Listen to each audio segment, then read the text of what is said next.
bata? Kaya't sumagot sila kay Jesus. Hindi namin alam. Sinabi naman niya sa kanila, Hindi ko rin sasabihin sa inyo kung ano ang karapatan kong gumawa ng mga ginagawa ko. Ano ang palagay niyo rito? May isang taong may 2 anak na lalaki.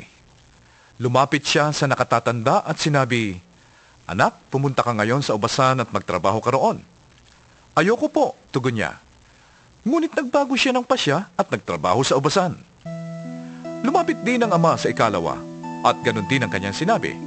At tumugon ito, Opo, ngunit hindi naman pumunta sa ubasan.